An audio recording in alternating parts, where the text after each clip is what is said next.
Të dashur miq, mirë se takohemi në emisionin e radhës në ciklin e emisioneve Nismëtarët. Sot po ndalemi tek e para e cila mbuloi tabutin. Këtu për më gjatë jemi me Hoxhën nderuar Gentian Mara. Hoxh, asalamu alaykum, mirë se erdhët. Aleikum selam, tullah mirë se u gjej. Hoxh, për gjithë ato që e kanë dëgjuar ndoshta fjalën tabut, një shpjegim të shkurtër, çfarë do të thonë kjo fjalë? Alhamdulillahi rabbil alamin, wa afdalu salatu wa tamu taslimu ala sayidina Muhammad wa ala alihi wa sahbihi ajma'in. Allahun e falenderojmë sikur se meriton Allahu të falenderohet. Përshëndetjet tona më të përzemërta ja përcjellin vulës së profetit Muhammedit alayhi salam, familjes tij, shokëve të tij dhe mbarë tyre të cilët e ndjekin dhe pasojnë udhën e tij me ndershmëri, me krenari deri në ditën e fundit. Tabuti është një mjet i cili ka shërbyer ndërkohë të ndryshme për transportimin e njerëzve dhe të sendeve. Pra, tabuti është një barrel, e përkthyer në ditët e sotme është një barrel.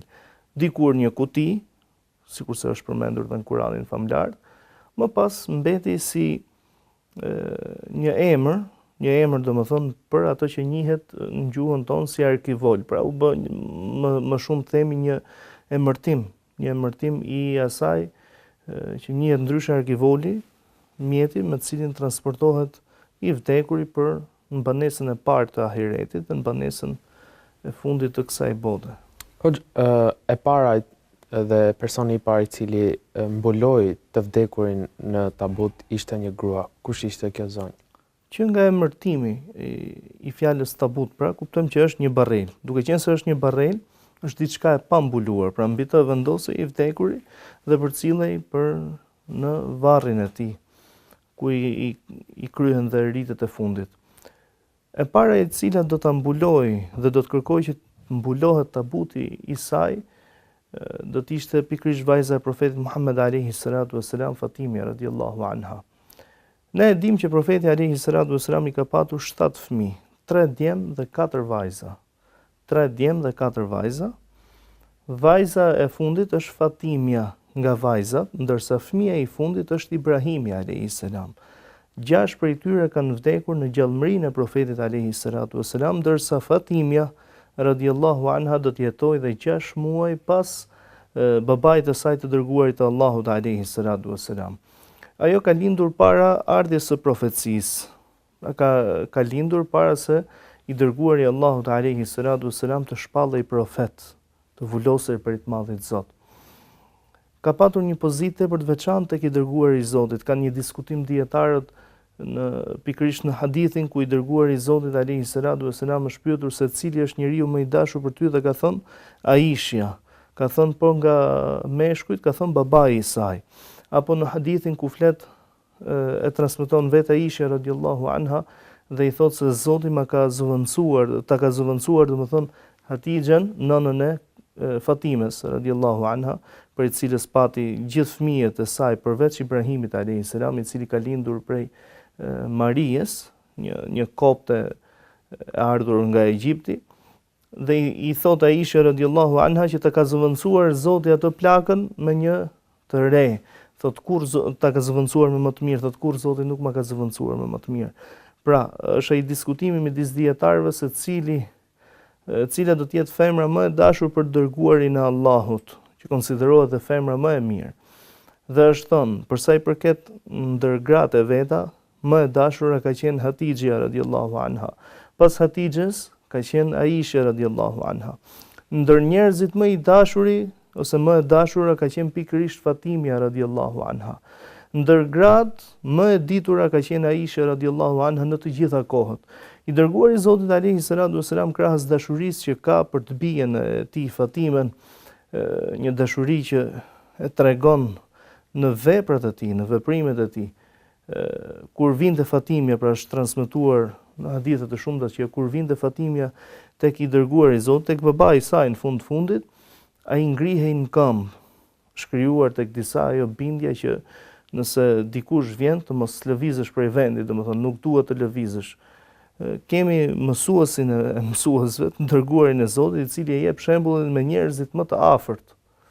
Pra ti mund të mos i ngrihesh vajzës tënde, djalit tënd, sepse në fundit domethënë janë fëmijët e tu, po me të tjerët. Ndërsa i dërguari i Zotit ta tregon shembullin konkret kur i thuhej se ka ardhur Fatimja, ngrihej në këmbë ta priste.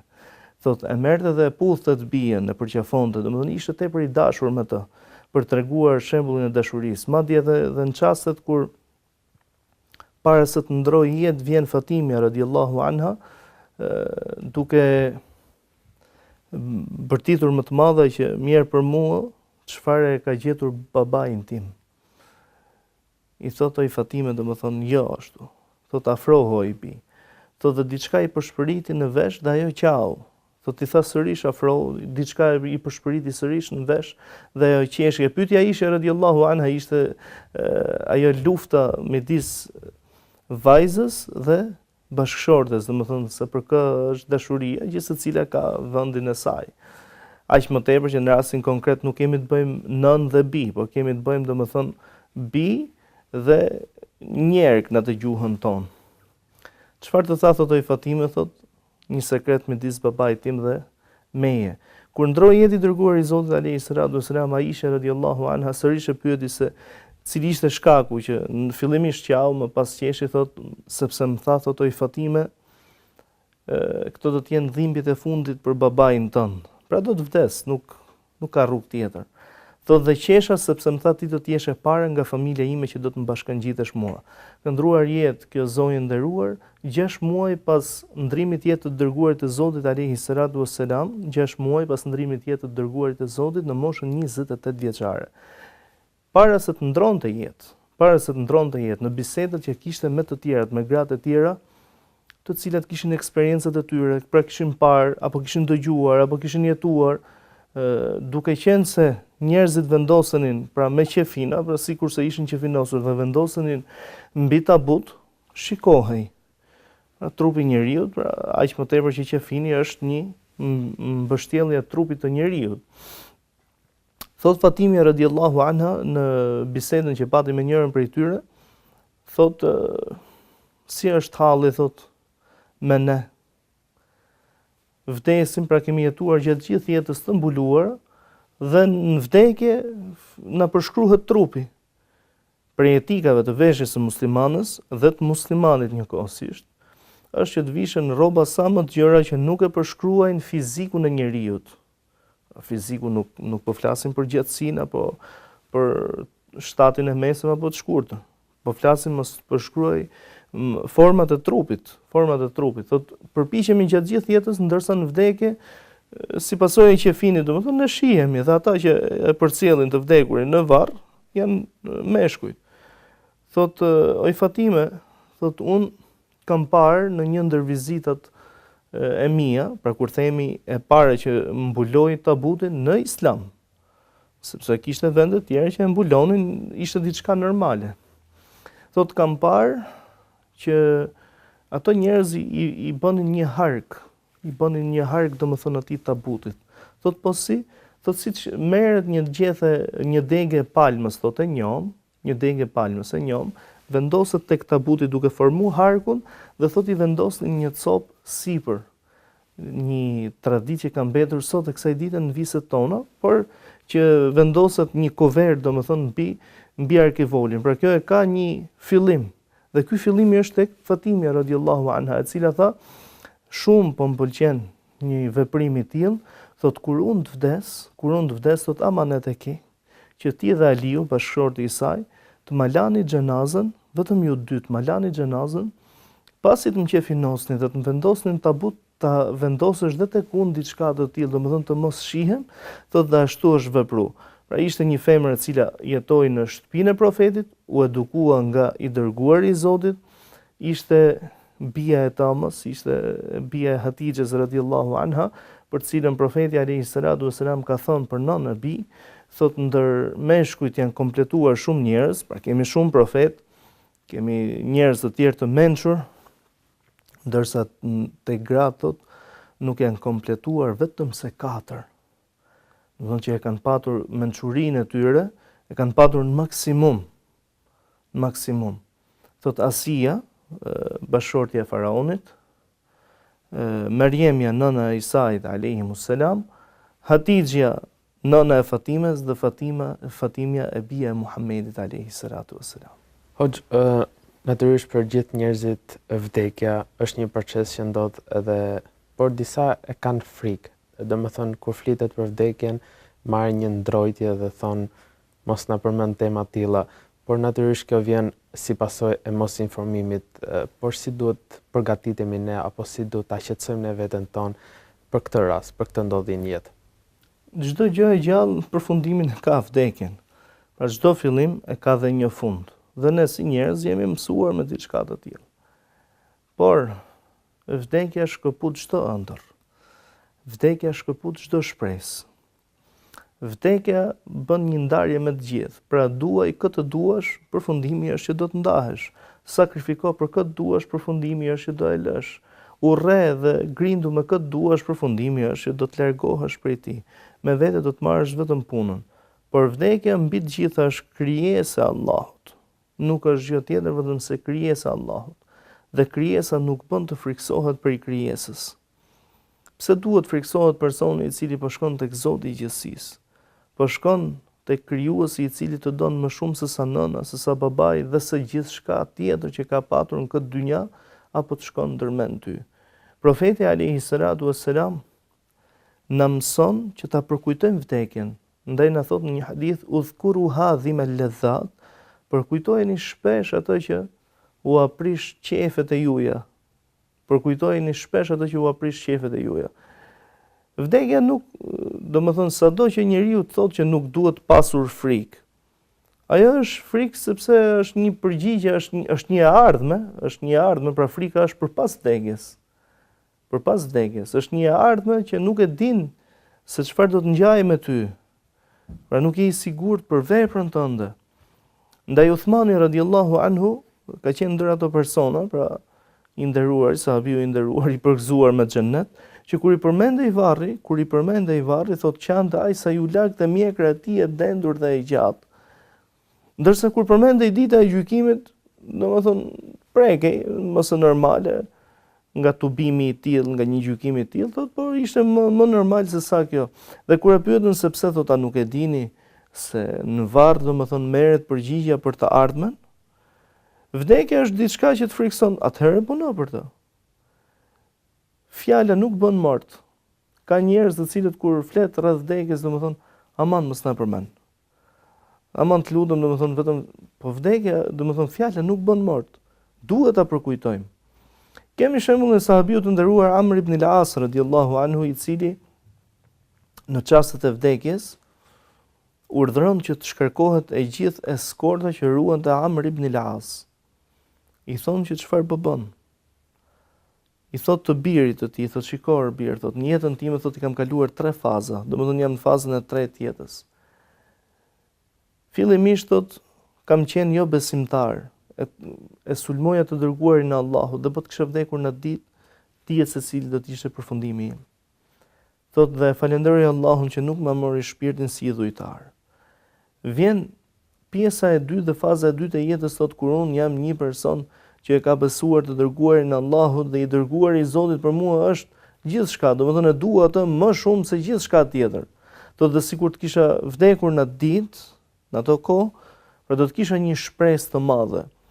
Vi thot në pjesën e tretë të jetës, ku jemi përzier, domethënë në politika të ndryshme, në ndodhi të ndryshme, në ngjarje të ndryshme, jemi bërë pjesë e shumë ndodhive dhe rrjedhave të historisë, thot dhe nuk e dim se si do të dalim para Zotit. Pra, nuk është se është frika për vdekjen, thot po e skortëm se I shkarkove. Thot njerëzit që ty të ruajmë se I shkarkove. Thot a munden këto të ndalin me lekun e vdekjes? I thon në mënyrë absolute. Është me urdhër prej Zotit ai. Atëherë thot unë sot nuk pres gjë tjetër, domethënë vetëm se vdekjen. Dhe përderisa unë jam në pritje të vdekjes, pra ishte I smur. çfarë mund pres. Përmendja e vdekjes është një rigjenerim i besimit që është e vërteta. Pra jo thjesht përmendja si për muhabet, por përmendja me shpirt. Ta përmendesh dhe ta imagjinojsh që nga çasti në çast ti mund të jesh i vdekur, nga çasti në çast ti mund të jesh personi që do të largohesh etj. Me radhë, të bën që ti të përmbahesh ndaj veprimeve të gabuara, ndaj Zotit gjithësisë, por akoma dhe më në veçanti ndaj njerëzve. Të bën që nëse diçka e ke lënë mangut, nuk ke shpresë. Pra ti nuk e din se kur do të jetë vdekja jote. Të bën si ai shembulli i dietarit të madh Hasan al-Basrit rahimahullah, i cili një ditë për një ditësh kthehet nga një varrim dhe shikon dy persona të cilët qeshnin me njëri tjetrin, pra po ktheheni nga një varrim dhe qeshnin me njëri tjetrin. I thot pse po qeshni? Thot vallai biseda, sot në ditët tona është bërë më së normale dhe në çastet kur kufom po e vendosin në varr, domethënë një pjesë e mirë të shohin kështu nga larg, që nuk hiqen cigaret e duhanit nga dora e tjera me radhë, bisedat e ku ta diun, pra si më thënë që shiqur që vdiq dikush që ne të bashkohemi me njëri tjetrin. Thot në bisede sipër, thot, mendova, thot Hasan el-Basri, se mos ju ka ardhur ndonjë inspirim prej Zotit dhe ju është thënë që ju jeni prej xhenetlive. Thot çfarë do të dëshironte ky person nëse do të ishte në jetën e kësaj bote? Pra sikur Zoti ta rikthente në botë, çfarë do të dëshironte të bënte? Ti thonte që do të kthehesh në dynja sa për të vepruar diçka dhe do të vdesësh sërish. Thot falte 2 rekat namaz. Thot nëse ai nuk e bën dot, ju e bëni. Pra ne përcjellim njëri tjetrin për të marrë mësim që dhe ne e kemi shumë të shpejt vdekjen, që dhe ne domethënë e kemi shumë të shpejt vdekjen tonë, ndaj përkujton njëri tjetrin. Pra vdekja është një këshillues i mirë i njerëzit. Hoxhë, natyrisht edhe secilit nga ne ka qelluar rasti që të shoh një të vdekur dhe ai momenti që e shikon ndjen një lloj frike. Pse vjen kjo? Çfarë ndjen njeriu në vetvete? Trupi i njeriu, pra njeriu me fizikun e tij, nuk është gjë tjetër vetëm se një kafaz i shpirtit. Një kafaz i shpirtit. Dhe shpirti është një zbutës i egërsisë së krijimit njeriu. Pra njeriu për nga krijimi si krijesë, kur e sheh pa shpirt, të ngjan si diçka e frikshme, si diçka e egër, sepse mungon shpirti. Ndërsa në një trup që gjendet shpirti, pra zbutet kjo ashpërsi e shikimit apo prekjes e tjera me radhë. Pra ne prekim gjëra të ngurta, po themi pa shpirt, dhe nuk e kemi një ndjesi të tillë. Ti mund të marrësh një gur, mund të marrësh një copë dru, e tjera me radhë, nuk e ke një ndjesi të tillë. Nëse sheh një person të vdekur, domethënë kjo është për nga natyra e njeriu, domethënë që kërkon si ti largohesh, e ke si një fobi ta prekësh, e ku ta diun, ndodh tek shumë njerëz, derisa personi fillon dhe ambientohet. Pra kjo është mungesa e shpirtit. Dhe shpirti gjatë kohës që shpirti gjendet në këtë kafaz, duhet pasuruar me përmendjen e Allahut, me kryerjen e urdhrave që Zoti i Madhnueshëm na ka mësuar dhe që Zoti i Madhnueshëm domethënë ne i ka zbritur. Ndaj profeti alayhi salatu wassalam thotë, shembulli i atij që e përmend Allahun dhe shembulli i atij që nuk e përmend Allahun është si shembulli i djallit me të vdekurin. Pra ne kemi një kufon përpara, por nuk mund të pretendojmë se kemi filanin dhe fistekun apo filanën dhe fisteken. Kemi një kufom pa shpirt, të cilës duhet i bëjmë ato rregullat normative sikurse na takon neve si besimtar, që nuk i bën dot më i vdekuri, por jemi ne të obliguar që t'i bëjmë karshiti, dhe nuk kemi më shpirtin e tij, pra shpirtin që ai kishte, qoftë kjo i mirë apo i keq. Ndaj ndodh diçka e tillë, kemi diçka pa shpirt, por duhet të ambientohemi, pra kjo nuk duhet të na bëjë që të largohemi nga kufomat, nga të vdekurit, duke ja lënë vetëm familjes. Aty njeriu ka nevojë në ato ditë, domethënë që të gjithë do të jenë pjesë diçkaje të tillë, pra i bën jetën e tyre të jenë pjesë diçkaje të tillë, ka nevojë sa më shumë afrimitet nga të tjerët, me qëndru sa më pranë. Pra jo më u largu. E kam kështu si fobi, e kam si frikë që ta prek, po nuk të hanë i shkreti se ai thjesht tashmë është domethënë kockë dhe mish, asgjë më tepër. As nuk vdiq me dëshirën e tij. vdiq sepse i erdhi minuti. Ne nuk lindim me dëshirën tonë që të vdesim në bazë të dëshirës tonë. Hoxh, natyrisht pyetja e radhës është për shpresën edhe pas vdekjes, por ne do shkëputim për pak çaste të rikthehemi sërish në pjesën e dytë për të vazhduar bisedën. Të dashur miq, rikthehemi në pjesën e dytë të emisionit.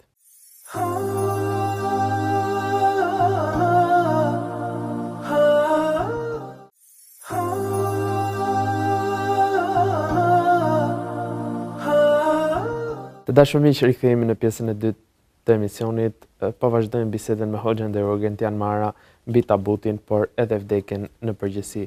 Hoxh, një person kur vdes, njerëzit mendojnë se i shuhen veprat, por çfarë bën atë edhe të dobishëm pas vdekjes? Ka diçka që e bën të dobishëm dhe shpresdhënës për ndoshta dënimi është për zjarr xhenemit dhe mund të kthehet. Atëherë, rasti i Fatimes radhiyallahu anha më kujton fjalën e profetit Muhammed alayhi salatu wassalam, ku transmeton Abdullah ibn Umar radhiyallahu anhu dhe thotë teksa rrinim tek i dërguari i Zotit alayhi salatu wassalam, na pyeti i dërguari i Zotit, thotë shembulli i muslimanit ngjason me shembullin e një peme. Thotë, a e dini se cila është ajo pemë? Pra muslimani ngjason me një pemë. Thotë, a e dini se cila është ajo pemë? Thotë, dhe njerëzit nisën domethënë të flisnin rreth pemëve të ndryshme, ndërsa mua, thotë Abdullah ibn Umeri, thotë më shkoi ndërmend tek pema e hurmës, palma e hurmës. Thotë, mirë, po duke qenë se isha më i vogël ndër të tjerët, pra në moshë, më erdhi turp që të përgjigjesha. Pra dëgjova përgjigjen e më të mëdhejve. Më erdhi turp, thotë, që të përgjigjesha. Ndaj, pas pak thot përgjigjet profeti alayhi salatu wasalam dhe thot, shembulli i muslimanit është si shembulli i palmës së hurmës. Thotë, njoftova ti madh dhe i thash baba im, ajo çfarë u përgjigji dërguari i Zotit alayhi salatu wasalam, më pati shkuar ndërmend dhe mua, por më erdhi turp të përgjigjem, pra si pasojë se janë të tjerët më të mëdhej. Thotë, sikur ta kishe thënë Abdullah, do të ishte më dashur për mua se kaq e aq pasuri të ndryshme, domethënë që ishin afër kohës. Çfarë lidhje ka ky hadith i profetit alayhi salatu wasalam me rastin në fjalë, sepse Fatimja radhiyallahu anha bën një vepër edhe përpas vdekjes së saj, pra me të cilën shpërblehet. Në vetvete kjo çfarë bart? Bart xhelozinë e një muslimani. Xhelozinë që duhet ketë femra muslimane dhe muslimani në përgjithësi, jo vetëm femra, por muslimani në përgjithësi. Një xheloz, domethënë si mundet besimtari të jetë i dobishëm dhe pas vdekjes së tij. Sikurse kjo palmë, e cila në gjallëmërinë e saj kur është e gjallë, na jep frutet e saj të ëmbla, të cilat vilen dhe janë të dobishme në shumë faza të tyre. Na jep hijen e saj, gjethat e saj shërbenin domethënë dikur për të mbuluar ato që ishin çatit e shtëpive, të kthen buzëqeshjen, deri dhe lëkurat e kësaj palme, pas prerjes së saj, trungjet kanë disa funksione. Ndërto që i përdornin për shtylla, kolona, ndërto për trar, ndërto për t'i bërë dorrasa e tjera me radhë, deri dhe lëkura e palmës ishte diçka e dobishme, domethënë që e përdornin duke holluar e bënin litar e kështu me radhë. Kështu është dhe shembulli i besimtarit. Sa është gjallë, ka shumë funksione të dobishme, por dhe me vdekjen e tij ka funksion të dobishëm. Një ndër këto funksione, krahas asaj që ai mund të ketë lënë gjatë jetës së tij. Pra sikurse na njofton profeti alayhi salatu wasalam se kur njeriu vdes, shkëputen veprat e tij përpos 3 veprave, ka më shumë, ka edhe të tjera, domethënë, por kjo është në formë të përgjithshme. Fëmia i mirë që ai ka lënë, pra që lutet për të, mësimdhënia që ai ka mësuar dhe një sadaka e rrjedhshme që ai ka lënë ose të tjerët e lënë domethënë për shpirtin e tij. Këto janë vepra, janë tema në vete domethënë lutjet e sadakaja apo mësimdhënia që duhet i ketë praktikuar gjatë jetës. Por po flasim disa vepra të cilat mund të bëhen shkak si ky rasti i Fatimes. Edhe sot e kësaj dite domethënë ne muslimanët kemi marrë një tradit nga Fatimja radhiyallahu anha, dhe shpërblimi për këtë xhelozi që tregoi i shkon asaj edhe me shpresën e të Madhit Zot edhe në ditët e sotme. Edhe në ditët e sotme, ndaj thot Imam Ibn Qayyim el-Jauziye kur diskuton pikërisht pjesën që a është Fatimia më e mirë se sa Aishja apo se sa femrat e tjera, për diskutimet e dietarëve të fesë kanë shkuar larg, thot për sa i përket tek Zoti në aspektin e veprave, atë nuk e dim ne, din vetëm Zoti, s'na ka ardhur diçka. Thot nëse do të flasim për përjardhjen, ajo është bia e Muhamedit alayhi salatu wassalam. Nëse do të flasim domethënë për zemrën, prapë është diçka që i kthehet Zotit. Nëse të flasim thot për diturinë, Aisha radhiyallahu anha na ka lënë dituri si asnjë femër dhe asnjë njeri tjetër madje. Si asnjë njeri tjetër, po flasim veç të dërguarit e Zotit sallallahu alaihi wasallam, pra shërbesa që i ka bërë Islamit kjo femër e nderuar. Pra, të jesh i dobishëm edhe në momentet kur ti vdes.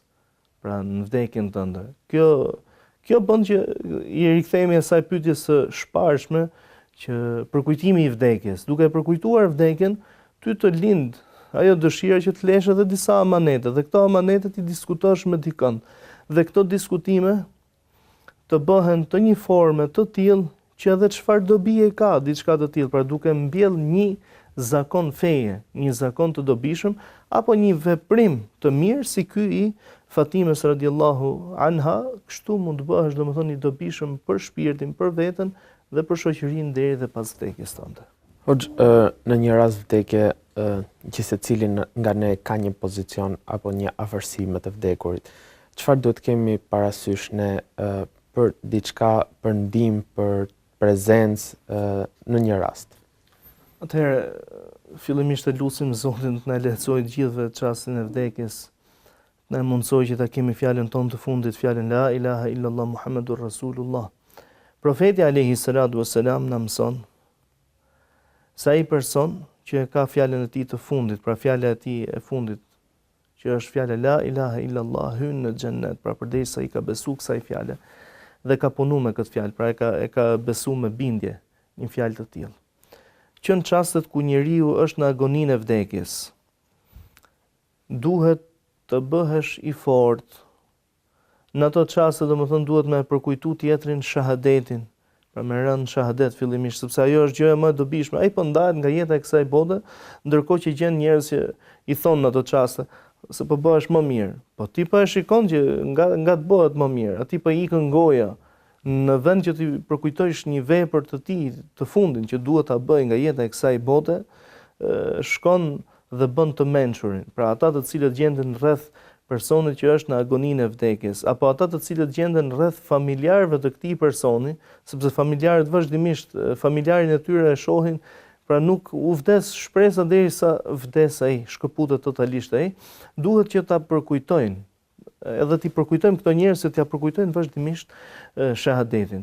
Ndroj jetë i vdekuri, pra në pikat të përgjithshme, cila është edukata që duhet kemi parasysh. Ndroj jetë i vdekuri. Gjëja e parë, nëse i ka mbetur shikimi hapur, domethënë sytë e tij hapur, gjëja e parë është t'i mbyllen syt. Profeti alayhi salatu wasalam na njofton domethënë se syt ndjekin shpirtin, dhe gjëja e parë i mbyllen syt. Pasi mbyllet dhe goja, për efekt domethënë që mos mbesi goja hapur e tjera me radhë, personi që tashmë është kufom, është mirë që t'i vendoset diçka mbi bark që të mos fryhet. Mos fryhet, domethënë i vendoset diçka mbi bark. Këto janë gjëra që njeriu nuk duhet t'i harrojë, domethënë. Të nxitoj me varrimin e tij. Profeti alayhi salatu wasalam thotë: nëse ka qenë i hajrit, thotë nxitoni në varrimet e juaja.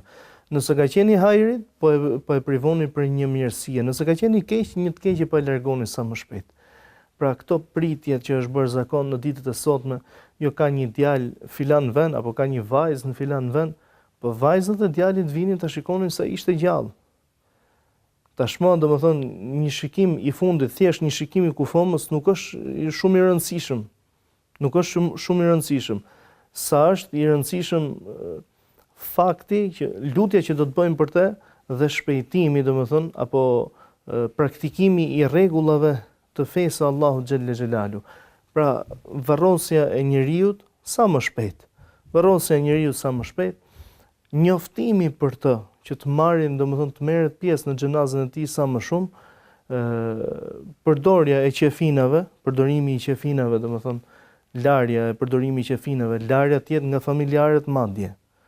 Larja të jetë nga familjarët, pra nuk është e nevojshme, është krijuar një ide në viset tona që të marrin filon Hoxh, po flasim për meshkuj, domethënë, për ta larë. Po mirë, ti kur je i gjallë, more Hoxhën për ta larë? Hoxha është një mësues dhe ta ka detyrë dhe obligim të qenë pranë, por me mësimin e tij. Por nuk mund të pretendojë një Hoxh, domethënë se është aq i kulluar në lidhje me të vdekurin dhe kufomën tënde ashtu sikurse ti. Pra një Hoxh është mëse normale që ta ketë marak babain tënd, ndërkohë që ti, sido që tjetë ai është babai yt.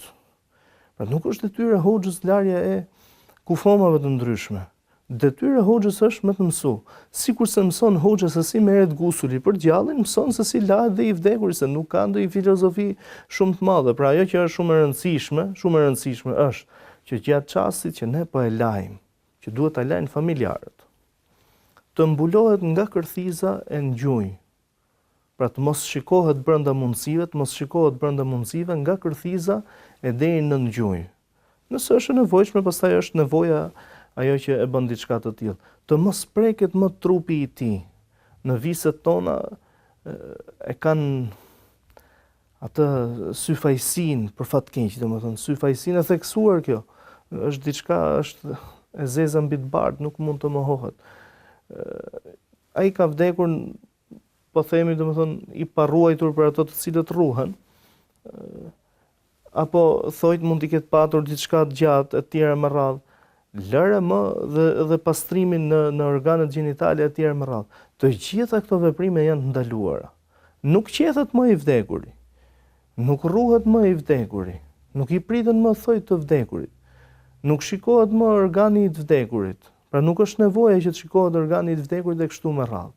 Nxitimi dhe zgjedhja domethënë e varrezave sa më të afërta, praktikimi deri në maksimum domethënë i rregullave të fesë në lidhje me varrimin e tjerë më radhë. E thash edhe pak më parë që është bërë e traditës që merret Hoxha në përvarrime. Po Hoxha nuk është vetëm me të çu në varr. Hoxha është me të mësu fenë Allahut xhelle xhelalu, është me të mësu në çastet kur ti lind, është me të mësu në çastet kur ti po bën sunet një fëmijë, është me të mësu në çastet kur ti po fejon një vajzë apo djalë, është me të mësu në çastet kur ti po bën një dasëm, të gjitha këto. Pra, një veprim i vetëm pas ka lidhje me Hoxhën që është mbyllja e jetës, që është vdekja, dhe të gjitha veprimet tjera kanë lidhje me jetën, lihen më njanë të gjitha këto veprime që kanë lidhje me jetën, pra anashkalohet njeriu i fesë në të gjitha këto veprime që janë tepër të rëndësishme dhe merret vetëm në një veprim pikërisht aty ku nuk është shumë i nevojshëm Hoxha.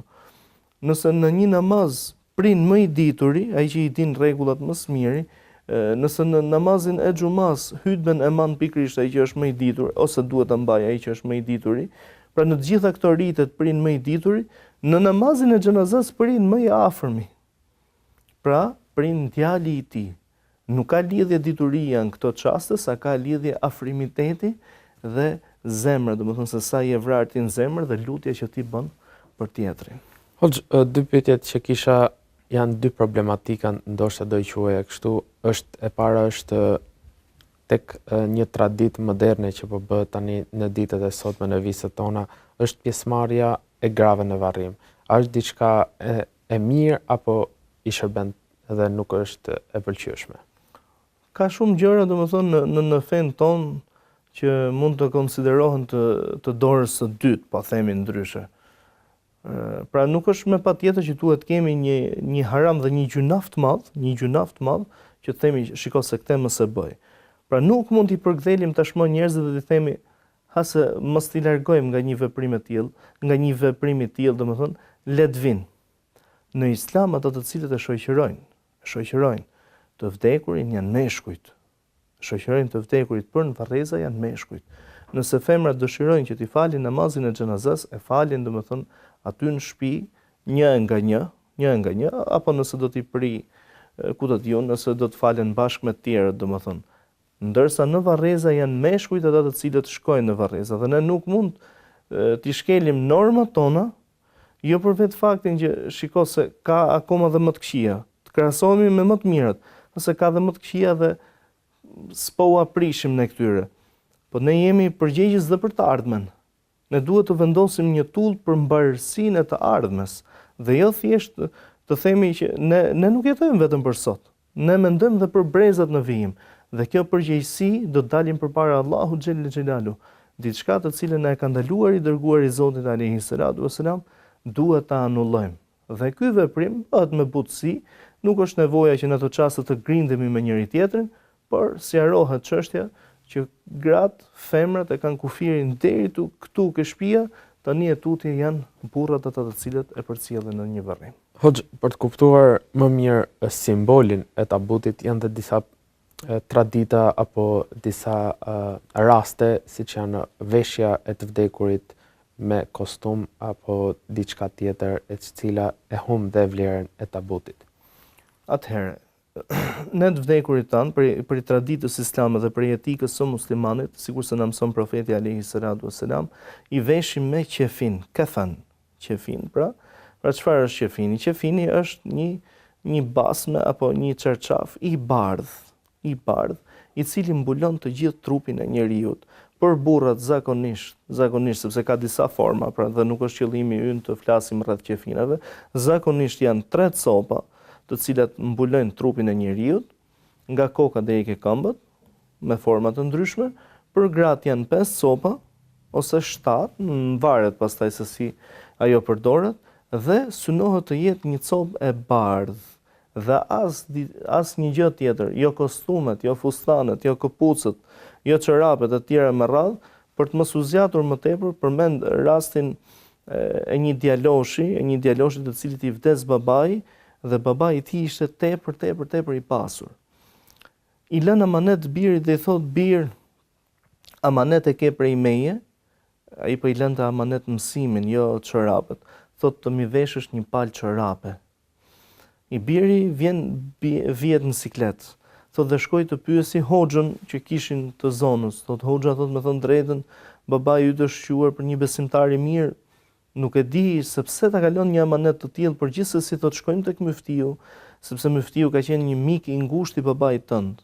Thot: "Dhe shkuan tek myftiu, i cili pasi e dëgjoi filloi duke qarë, domethënë. Thot: "Allahu e mëshiroft të tat. Edhe në vdekjen e tij kërkon të jetë njëri i dobishëm, të jetë njëri i këshillues." Thot: "Babai o bir, thot kërkon të thoj: biri im, kam punuar një jetë, jam përpjekur të kam lënë gjithat pasuri ty sot, ndërsa ti një palë çorape nuk mi vesh dot më. Qefinat janë rroba të bardha, çfarë simbolizon si tillë duhet ta kalosh jetën, me bardhësi, me çiltërsi, me zemër gjerësi, me falje, me tolerim. Si ditën që ke ardhur në këtë dynja duhet të largohesh, janë pa mëng, janë pa xhepa. Nuk ka as mëng as xhepa, si për të thënë që bagazhi yt është vepra të cilën ti e ke vepruar, pasuria yte është vepra të cilën ti e ke marr." I dërguar i Zotit alayhi salatu wasalam thot: "Njeriu për në varr e shoqërojnë 3 gjëra, 2 kthehen dhe njëra mbetet, e shoqëron familja, akraballoku pra, e shoqëron pasuria dhe e shoqëron vepra e tij. Familja dhe pasuria kthehen, me të mbetet pikërisht vepra e tij." E lutim Zotin të na lehtësoj vdekjen, të na lehtësoj jetën, të na lehtësoj hyrjen në varr, qëndrimin në varr dhe ditën kur të dalim prej varrit. Amin, Hoxh, Allahu ju shpërbleft. Zoti ju nderoftë edhe juve. Të dashur miq, ky ishte edhe fundi i emisionit të sotëm. Allahu ju shpërbleft dhe ju. Assalamu alaikum.